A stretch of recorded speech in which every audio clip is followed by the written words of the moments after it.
All right, welcome back to the Slice Tennis Podcast.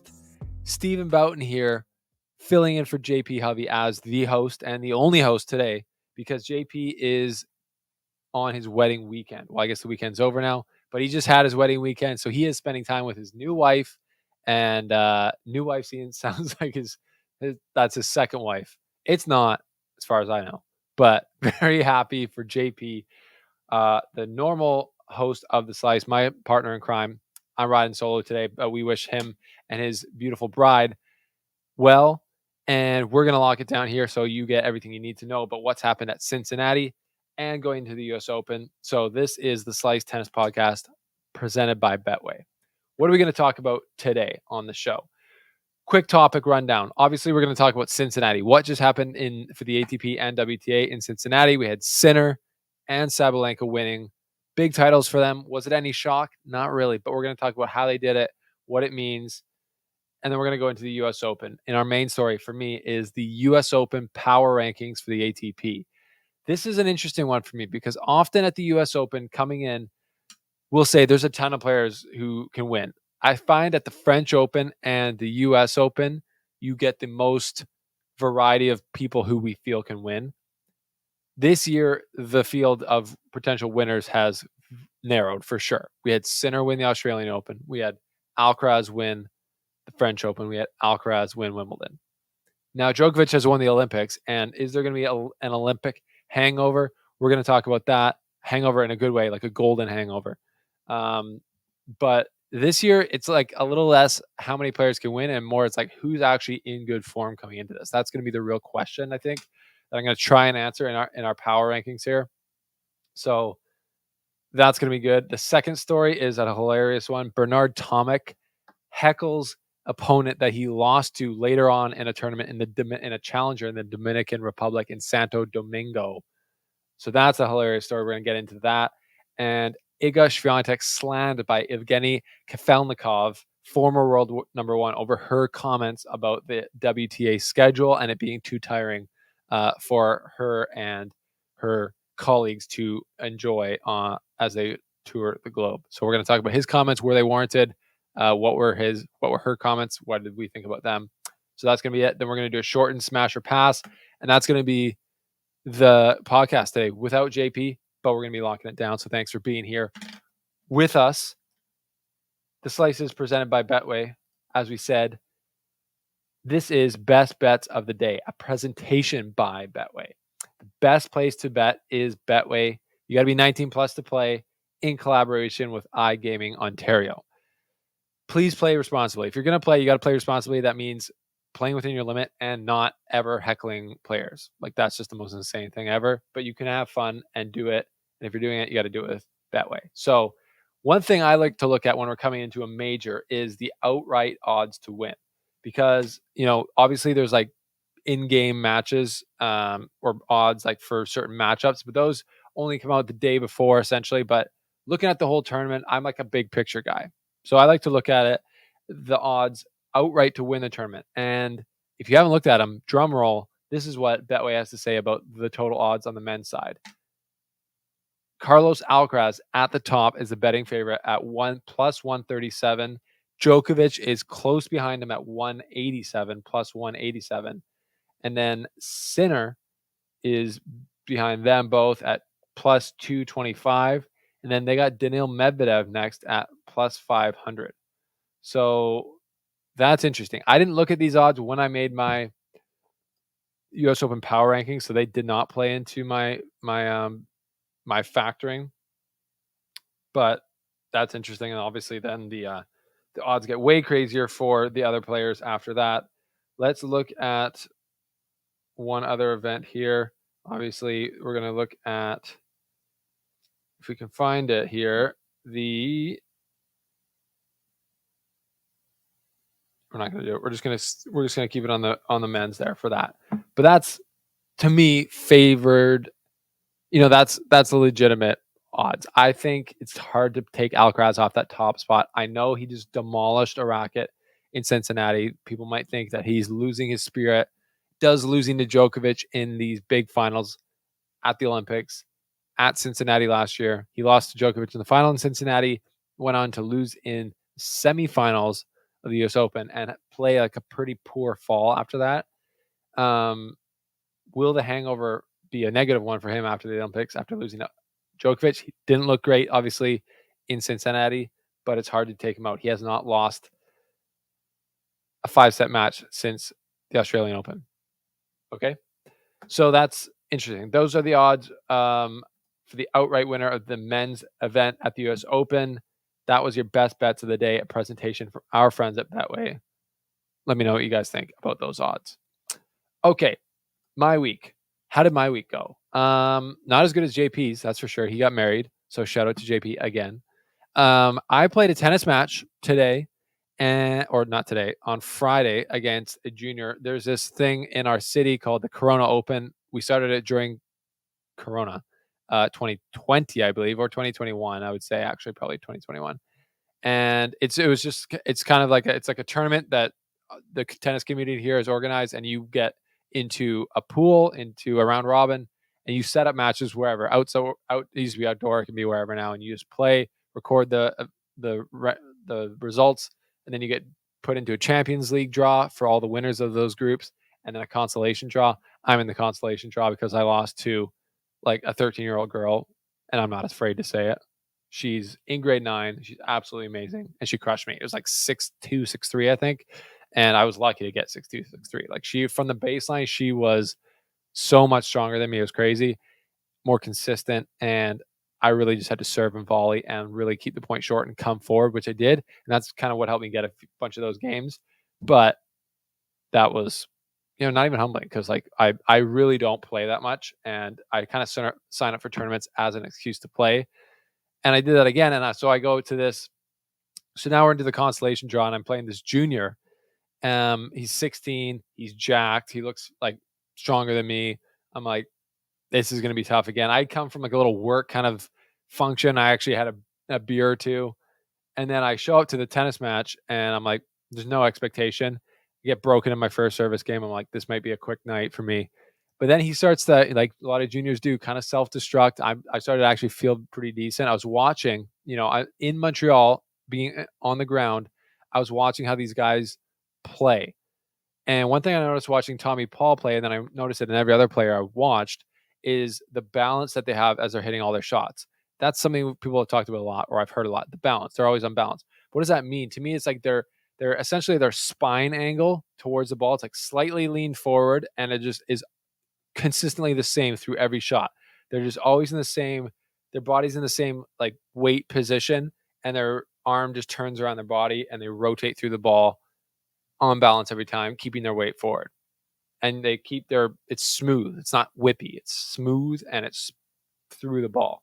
So I was trying to do that, and I was implementing it pretty well. Backhand was feeling pretty good, and the kid was kind of self-destructing a little bit, but super nice guy. Anyways, and I ended up getting the win. I think 6-3, 6-1, like kind of turned it around and turned it on. So I felt proud about myself there. That felt good. So got a win. I'm playing an older vet. So this guy's like in his 30s, probably. Very good. He's chopped me up many times tomorrow. So I'm looking forward to that. But other than that, I'm just waiting for my baby to come. My wife is over 8 months pregnant. So that's been my life. Just getting lots of sleep while we can, hanging out, playing tennis, working, watching tennis. So that was my week. Thanks for caring if you did. So tournament results. ATP Cincinnati. Sinner beats Tiafoe, which makes Sinner a clown. Does that? That's what Tiafoe said a while back. He said, I'm tired of losing to clowns. Well, I don't think Sinner's a clown, and I don't think this was a bad loss for Tiafoe. Obviously, one of the best weeks of his career, and definitely one of the best weeks that he's had in a long, long time. As everyone knows, Tiafoe's been struggling. I heard from inside sources on the tour that he was just literally just mailing it in week to week. His coach, him and his coach, Wayne Ferreira, ended up splitting up, which was Wayne Ferreira was the guy who got him to kind of where he got to. They had a great partnership, and then that's deteriorated just because of kind of just both of them feeling like they weren't putting in the effort that was required, obviously starting with Francis. So it looks like, who did I see in Tiafoe's box? Anyways, I forgot who I saw there, but it looks like he's getting new coaching help. And he's obviously made the final Cincinnati now. Played Sinner, who beat him. And now Craig Shapiro from the Craig Shapiro Tennis Podcast owes me dinner. He bet me beforehand, not that I would ever gamble on tennis as a tennis media person. I would never do that. But he did bet me on the fact that he thought Tiafoe was going to routine Sinner before the match because he thought Sinner was injured, really wasn't going to be able to give a physical effort. And that turned out to not be the case. I said, I'll take that action and I'll see you for dinner whenever we see you next in the same city. Sinner wins 7-6, 6. I got to get the score up in front of me. 6, I want to say 2 or 3. So, 6-2. So, Sinner just too good. Even when he's not physically strong, he's still just too good for Tiafoe. Great week for Tiafoe. Great week for Sinner. You would think Sinner was a favorite coming in here. I would think. I don't know if I actually put him as a favorite. I thought Alcaraz would do better. He didn't. But his route was he beat Mickelson, then he beat Thompson, then he beat Rublev, coming back from a set down in that match, revenging his loss in Montreal. And then he beat Zverev in a very tight 3-setter. So that's why he I think that's probably why Craig thought he might be physically cooked. But then he came out and played Tiafoe and got the win. So solid week for Sinner for sure. Coming into the U.S. Open, he's going to look to rest because, to be fair, he does look unhealthy. Like the way, I don't know, maybe it's just his mannerisms now, but the way he looks between points to me looks unhealthy. He looks like he's tired. He looks like he's hobbling. It might be one of those kind of shadow limps where he's just always kind of limping. Some players do that. Some players look hurt. But then when the point starts, he looks pretty fit and fast, and he's cranking that forehand. Again, when he gets pulled out, one of the highlights today from the match was Sinner moving out to his right on the run, slapping that forehand down the line.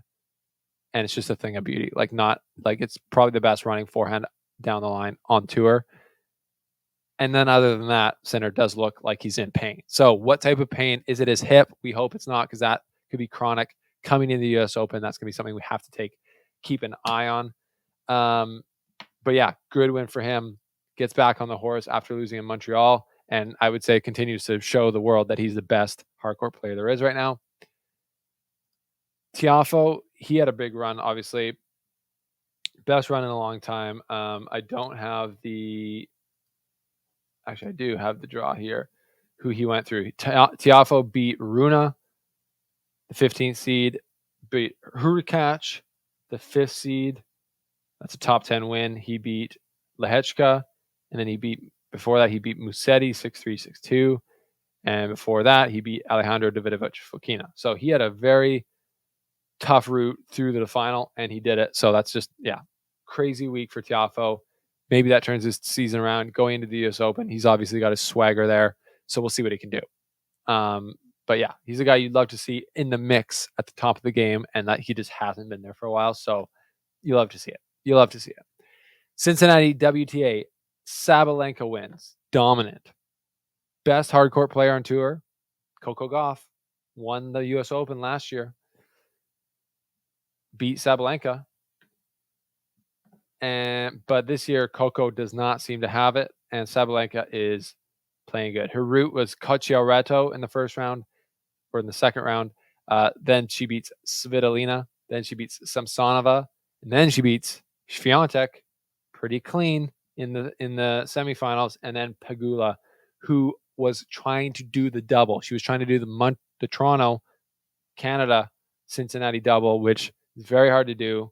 Has not been done in a long, long time in the women's game. So that's another great week for Pegula, who's definitely the strongest, or at least most consistent right now, American coming into the U.S. Open. But I think Sabalenka, that puts Sabalenka clearly at the top of the favorites, in my opinion, going into the U.S. Open for the women. Now, speaking of the Canadian women, Leylah Fernandez, great week. Won in the first round against Yuan, and then beat Rybakina, one of the other favorites going to the U.S. Open. That was a huge win for her. And she beat Schneider, who just, I believe, made the final in Toronto if I'm remembering that correctly, which was last week. Let me just confirm that. No, I'm wrong. She made the semifinals. Duh, because we talked about Anisimova being in the finals. So, but Schneider had a good run there. Good win for Fernandez, and then she lost to Pegula in a third set tiebreaker. So can you blame her?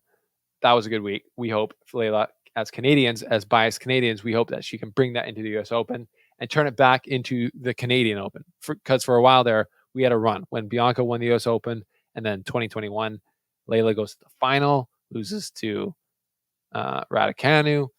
It was the Canadian Open there for a while, but I think it's back to being the US Open. Like they say, there's five men, American men now in the top 20 rankings.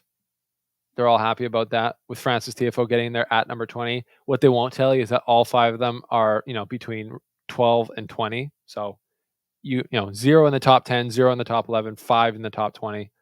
Still good, still better than Canada. 1 Felix Auger-Aliassime at 19. But you better believe Denis Shapovalov getting that protected ranking coming into the US Open. He's like the 31st player or seed, or I think so, with his protected ranking. You can fact check me if you like. So speaking of ranking, going into the US Open, this is my power rankings, because it's not just about the actual rankings. It's about who holds the power coming in. It's about who's playing well. It's about who's playing in form. And it's not like who are the contenders, because really there's like 3 players, potentially 5, that I believe can win this tournament. There's different tiers of players, but we're talking about who's got the best form coming in. It doesn't matter if you can win. It's can you do better than your ranking, essentially. So, but it's also can you win? So let's take a look at what I've got here for my power rankings, and let's see how they compare to yours. Carlos Alcaraz, number 1. He's my number 1 player on the power rankings. And you're saying, Steven, he lost to Monfils, 37-year-old Gael Monfils in Cincinnati, and he smashed his racket. And then before that, he lost to 37 or 38, I lose track, 8-year-old Novak Djokovic at the Olympics. How can you put him as the number 1 power ranking player coming in? And I would say to you, when's the last time he lost in a 5-set match? He just won Wimbledon, and he won the French Open before that. He lost to Zverev at the Australian Open. He was not playing well. So Juan Carlos Ferrero was not there. And then he lost to Medvedev last year at the US Open. But he won Wimbledon before that. So he's won 3 of the last 5 majors. And in 5-set matches right now, I have more confidence in him than anyone else. So this first place is, I think these top 3 are more of like a who's going to win prediction early on, and then the power rankings are the rest of them. So we'll get into that. But he hasn't lost a 5-set match since the AO. He's had tons of rests. He'll have tons of rests. He lost early in Cincinnati. So he's going to come into the US Open fit, functional, and feeling fresh in New York. You heard it here first. So Alcaraz is my number 1 player in the US Open power rankings from the slice. Second, Novak Djokovic. Fresh. There's still a question if he's going to show up. I don't think he's been seen in New York. I don't think anyone's put eyes on him in America yet, but he probably will. And he just won the Olympics. He just completed his career. So you would think there'd be a little less pressure on him. He hasn't won a major this year. So that'd be kind of weird if he went through a year where he was fully fit and just didn't win a major. So, but he's got no pressure. He's fresh. We'll call it the Olympic lift. So he's in my second place right now. Now, the Italians, calm down. Calm down. I am not hating on Sinner. He's in good form. He obviously just won Cincinnati. But like I said before, he looks unhealthy. To me, he looks like a guy who's just struggling with nagging injuries. Doesn't feel like he's having a good time out there. So when he wins. But even when he wins, it's more like, I battled through that. He's like, yeah. It's not like he's clipping through these tournaments and just taking these W's. But I do think a little bit of his confidence has been questioned in his own mind, maybe, and by those other pundits on the internet. Obviously, world number 1. He won Miami. He won Halle. But, he lost the French Open to Alcaraz. He lost at Wimbledon to Medvedev. Didn't play the Olympics. So is he feeling, am I the number one? But he wins Cincinnati. Djokovic and Alcaraz aren't there. So now he comes into the US Open. I think, these three guys are right there. These three are the guys who I think are there's a 90% chance the winner will be one of these three guys. But I put Sinner behind Alcaraz and Djokovic in his power rankings, even though he just won because he looks unhealthy. I don't know how his body's going to hold up. I really hope. I don't want to hear anything about the hip. I get superstitious. I don't want to see anyone. I don't want to see any issues with his hip, but you can't shy away from that. It doesn't look good. But again, it could just be all a performance. It could be all like when Djokovic gets these injuries in matches and then he just revives himself in the middle of them. He could be taking notes from the GOAT. You never know. So Sinner, I don't think he is, though. I think he's not feeling good. So Sinner's at number 3. At number 4, I've got Zverev. He's had a great year. If you go to the rankings and you go to the race to Turin, where's Zverev? Oh, yeah, he's number 3. He's played 27, or he's 27 years old. He's played a lot of tournaments, but he's number 3 behind, obviously, Sinner, Alcaraz, then Zverev, then Medvedev, then Ruud, then Rublev, then Djokovic. And he makes the semifinals in Cincinnati, losing to Sinner. But he's playing well. He's playing, I think, good ball in general, and he can do damage at the US Open. And I think he's playing, better tennis than the guys below him. And this is what I'm going to talk about. The list gets kind of hard to make after this because no one's seemingly playing that well. I've got Rublev after Zverev. So Rublev at 5. He won Montreal. He lost to Sinner in Cincinnati. He can't win the U.S. Open. I'm sorry. I just don't see how he could win the U.S. Open. I mean, theoretically, though, I don't have much confidence in anyone right now other than, I guess, Djokovic and Alcaraz. So, but those guys, if those guys lose, that's how a guy like Rublev can win the U.S. Open. But compared to everyone else, again, he's playing well. He won Montreal. Mentally, as we posted on the Slice Instagram, he's in a great place, it seems. So I hope for Rublev that he can find his serve and play like he did in Montreal at the US Open. He can beat a lot of guys for sure. And that's why I got him at number 5.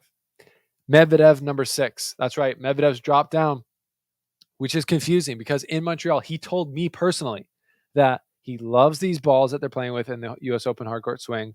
And he literally hasn't felt balls like this on tour in 3 years. Quote that.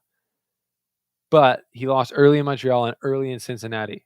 So that is just weird. So either he's going to, come out and win this tournament, get a second major.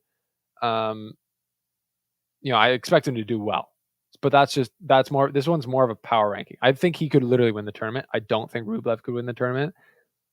I think Medvedev's probably got a better chance to win the tournament than Zverev. But power rankings coming in, it's not it for him right now, and he needs to find it. And number 7, which is all I'm going to, is Musetti. In general, I'm just kind of taking this from his general play. He's been playing like an absolute stallion so far. He gets a bronze medal at the Olympics, does super well in Wimbledon, does super well at the French Open, and he's been playing well. Hardcourt's his worst surface.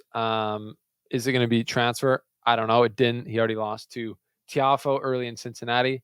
Didn't play Montreal, but that's only one tournament. So we will see how he can do at the US Open. I think he can do well, but it's going to be interesting. So, yeah, that's my power rankings for the US Open heading in. What do you think? I think it's a little bit weird, but I like them. I do put Alcaraz at the top. I put Djokovic right behind him because of the freshness. And obviously, he beat Alcaraz at the Olympics, but this is 5 sets. And if they play and they're both fresh, I still take Alcaraz in 5 sets. Weird to say because for the last 20 years, you've been saying Djokovic is the guy to take in 5 sets, but it's a new world. And in some ways, it's Alcaraz's world, and we're just living in it. But it seems to ebb and flow. Everything with Alcaraz seems to ebb and flow, and like when it's ebbing, or which one's the higher one? Is it when you're ebbing or flowing? I think ebb and flow. Like ebb is high, flow is low. I don't know. But when it's ebbing for Alcaraz, he's the king. He's the miracle child who's come in to bless tennis with his presence. He can do no wrong. He's dancing around the court, flexing on everyone, hitting winners, winning Wimbledon in 5 sets versus the GOAT. And when it's flowing, he's smashing rackets now in Cincinnati 4 times, very hard, obliterating the racket, doing it right. And pause. I will just address the comments that I've seen about when I say Alcaraz broke his racket in a great way. And we're kind of not really mad that he broke his racket. And we got some Djokovic fans or people maybe who are just noticing a double standard, saying, well, you don't love it when Djokovic smashes his racket, and everyone roasts Djokovic for smashing his rackets, but they love it when Alcaraz does his. I don't think there's probably people out there who do that. That's not my problem. I love it when Djokovic smashes his racket. It's great to me. I would smash my racket if I was a pro tennis player. My issue is thinking that Djokovic, for being confused as to why people don't like that. Smashing a racket is seen as disrespectful in the tennis world, whether you like it or not. So when you've done it, I would say 100 times, like Djokovic has, you start to get labeled by some people as a disrespectful player, and they lose respect for you.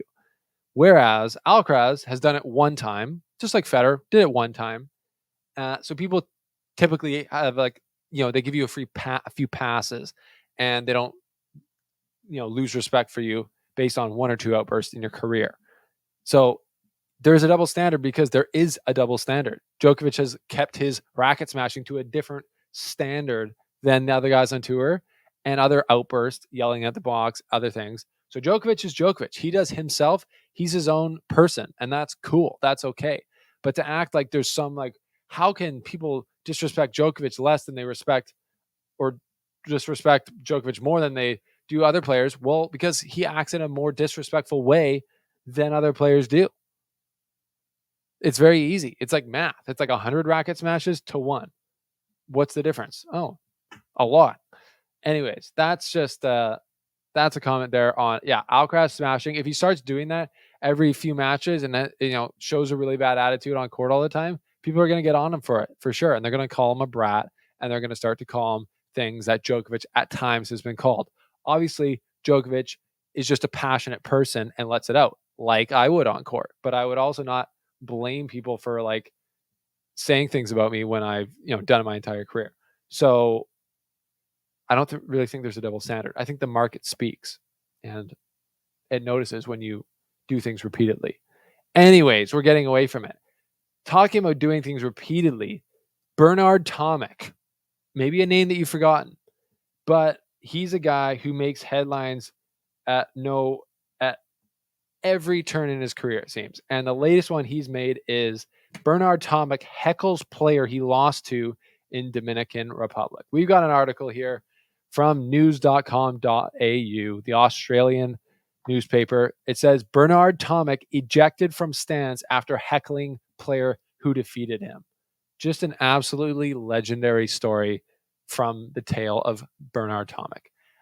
I mean, what more can you want from this? This is hilarious. So in the quarterfinals in Santo Domingo in the Dominican Republic at the Challenger, Bernard Tomic loses in the quarterfinals to Andrade.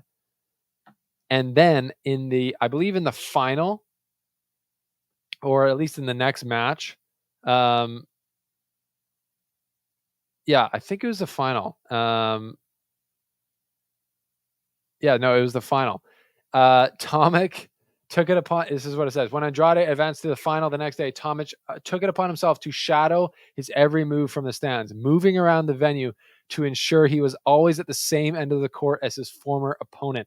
As Tomic's antics escalated, tournament officials intervened, ejecting him early in the second set. The crowd responded with a raucous cheer as Tomic was escorted out, much to the relief of Andrade. Sorry if I'm butchering that. And he said, unquote, "I want this guy to be taken out," Andrade was heard saying, clearly fed up with the distraction. So it's hilarious. And the article starts with saying Bernard Tomic's career has taken another turn after being unceremoniously booted from the stands of a tournament in the Dominican Republic for heckling the player who had bested him just days earlier.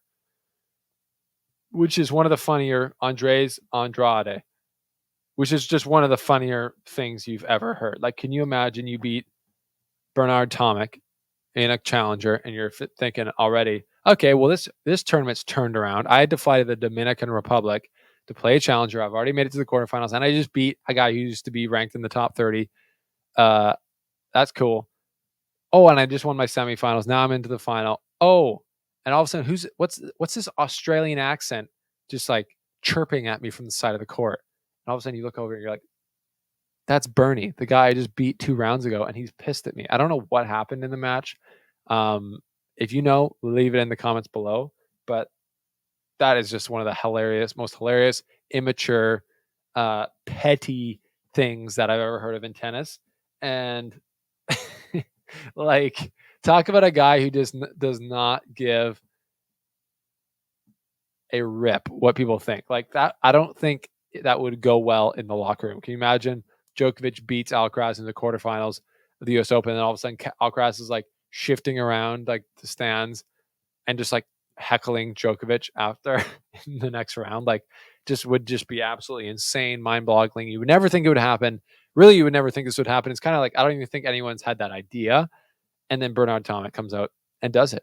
Just creates a new way to troll the sport of tennis and to make headlines for himself. So that is one of the funnier stories I've read, and that gave me a big smile this week when I saw that. Yeah, I mean, what do you have to say about that? Leave your thoughts below. Just a crazy, crazy story from Bernard Tomic.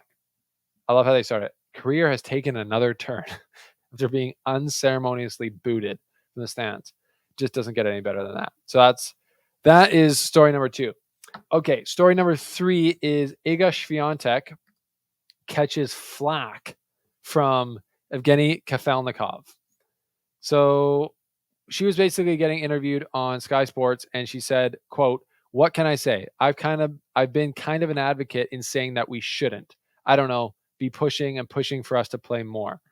Obviously, it's not our decision, but for sure, I think we have too many tournaments in the season. It's not going to end well.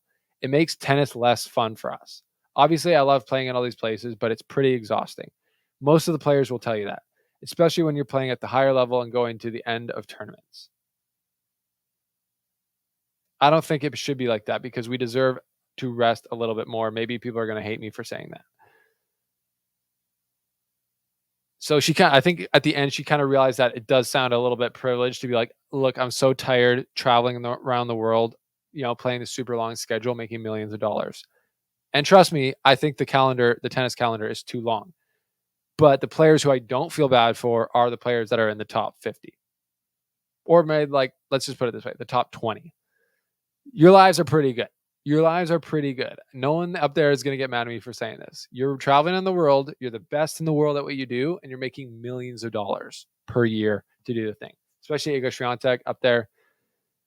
It's a little bit rich. It's also tiring and exhausting, working 9 to 5 in like a cubicle in middle America, or doing any type of terrible job that pays you not much money at all. And you have actually a longer schedule than tennis. Obviously, with tennis, yeah, there's a lot of hours. They don't work 40 hours in a week. They work more most weeks, but you're still playing tennis at the end of the day, and you're getting compensated very well to do it. The challenger players who are doing the same schedule and getting paid a tiny fraction, those are the players it is crazy. It's savage, and I feel really bad for those players. So I can see why some people don't like Iga Swiatek complaining about that. And again, Evgeny Kafelnikov, who was the former world number 1, it says the article that I'm reading from Tennis 365 says, took issue with the 5-time Grand Slam champion and suggested she is not being forced to play. The Russian wrote, "Is someone pushing you to play? ? All you freaking do is complain." And then he goes, "I'll tell you what you deserve. You deserve to get paid a lot less than you do now. How about that?" Yeesh. So that was some intense criticism from Kafelnikov, who is Russian. I will say, you never know what was going on with him. He let it fly. There's a lot of people out there who think that the women don't deserve to get paid as much as the men do because they literally play less sets than the men. And stats show, for the most part, that they draw less eyeballs to the majors or to the TVs than the men. But I think it's pretty great that in tennis we have equal pay across the board at the big tournaments like the US Open. And so, yeah, I don't think his criticism there was legit. I think it could have been legit. And then when he says you deserve to get paid a lot less, I think the market has spoken. So she's a star. Iga Swiatek is a superstar. She gets paid a lot of money. I don't think it was great for her to be complaining about it, but it is what it is. Like, it's just like, you can complain about it. You're free to do that. And we're free to not think it's great.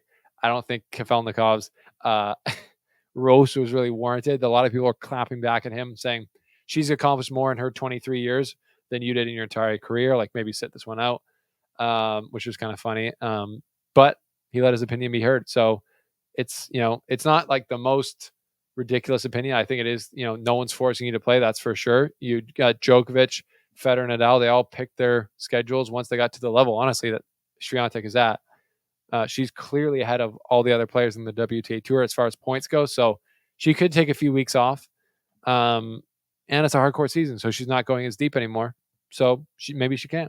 She'll feel rested, I think, coming into the U.S. Open. So, yeah, that was an interesting one. Leave your thoughts down below on that. Okay, smash or pass. It's a little weird to do this by myself without JP here, but JP, since you're listening to this, obviously catching up for next week, we missed you. So I've got just a few smash or passes in honor of JP being away. First one is JP's wedding. Huge smash. I saw the clips on Twitter. I saw this post, his thank yous. JP, I can confirm, is one of the absolute top tier guys I've met in my life. I haven't even met him in person, but just his dedication to the show that he shows, the work he puts in to make this great is awesome. And he already has another full-time job, and he got married, and you could see all the people there supporting him. Yeah, so huge smash for that. The wedding looked awesome, looked super fun, crazy dance floor, lots of people there. You got to love it. So huge smash on that. Smash or pass, umpire performance in Cincinnati.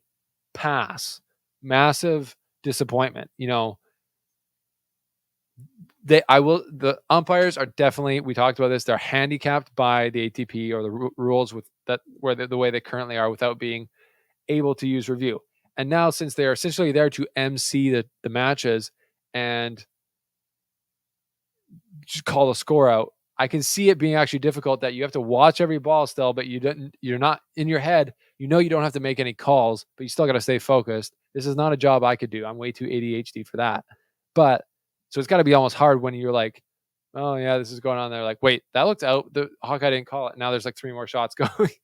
And then they stop it. And then you just have to enforce the rule that if there's a problem with the Hawkeye, you replay the point even though the ball was out. So then you just get dunked on. But then the one with Felix and Jack Draper, I don't know. You just got to see the way the ball bounces. There's kind of no way it could have come off like it did without hitting the racket first. But I get that. But then that's where he's absolutely handcuffed, I think, by the rules, because he can't look at the replay, which is insane. So the umpire governance performance in Cincinnati was brutal, but I think it's going to be better at the US Open because they're apparently allowed to use replay. So that's going to be great. Let's talk about smash or pass Felix's class. Huge smash. I think everyone around the world saw the way that Felix handled that scenario with the umpire and thought that guy is a stand-up guy. I can vouch for him being a stand-up guy multiple ways, giving me the time of day when we were in Europe. He kind of called me out in front of all these other journalists. They weren't picking my question, and I was the only Canadian reporter there. This was in Basel 2022. And he said, hey, they were about to go to French and start asking other questions. And je suis Canadien, alors mon français n'est pas très bon. So I don't speak French. But he was like, hey, I think he's got to ask some questions. And then he literally told them to let me ask questions because he knew I was there. He knew I was grinding. So we respect him. And he didn't cuss at the umpire one time, unlike another Canadian, which you don't judge. It's passionate, but Felix showed absolute class there in an insane circumstance. And that was huge. So we're smashing on Felix's class. Very classy player, well respected amongst his peers. And now Jack Draper's integrity, smash or pass. I'm going to smash. I think he has integrity. I think people don't realize how fast that action happens. I don't think they realize that he was unsure. He was actually unsure. He was probably pretty sure that something went wrong. He was just kind of hoping to be able to deflect to the umpire, who then made the wrong call. So people are saying he should have given the point to Felix. Yeah, he probably should have, but I don't think it makes him like an evil person or an unintegrity player with no integrity that he didn't. He wasn't sure. The umpire said what he said, and at that stage of whether it's like go to the quarterfinals or the semifinals and or not, it's like it's tough. So I think his integrity is intact. I am going to bat for him because originally I said he had to have known, but it's tough. So we've talked about that a lot on this channel. That's where we'll leave it. And then lastly, smash or pass the US Open in general. I'm going to smash. To me, it's, you know, it's for a tennis viewer in North America, it's obviously the tournament because it's all afternoon, evening viewing. But the downside about it in person is, you know, I've been to a lot of these Masters 1000 tournaments with their layout, and the practice courts are like much better than the US Open. The practice courts, especially if you're watching ESPN and you see their studio, it's on like the far side of the practice courts, which I think there's like 4 or 5 courts beside each other. So a lot of times they'll be, and those are like really far away from the viewers. You know, the viewers can come up along there, but it's still, you're not that close. The venue's honestly not that big, like as a total space wise. Like it doesn't feel even much bigger than Indian Wells. And worse, yeah, you can't see as much practices. You know, obviously Arthur Ashe Stadium is super expensive to get into. It's very high cost to get in even to the grounds in general. So very expensive. In general, though, it's the king of the tennis festivals in the US. So you kind of got to smash on it if you love tennis. But I will say it's getting to a level where it's like pretty crazy to get in there. But anyways, the US Open, I would smash. I was there last year and that was cool. So anyways, that is the podcast this week. Missing my shotgun rider, JP, but the schedule, the preview of next week is the US Open's happening next week. The qualifying matches are happening as we speak. The first round, I believe. So there's lots of good matches going on as we speak right now. And we'll wrap those up once we do our US Open preview, which is going to come out later this week. So stay tuned to the channel. Stay tuned to the Slice. Thanks for being here. This is Stephen Boughton. Over and out with the podcast. We will see you next week where we should have JP Hovey back, and a special interview guest. That's all. We'll see you next time. Thanks for being here. Peace.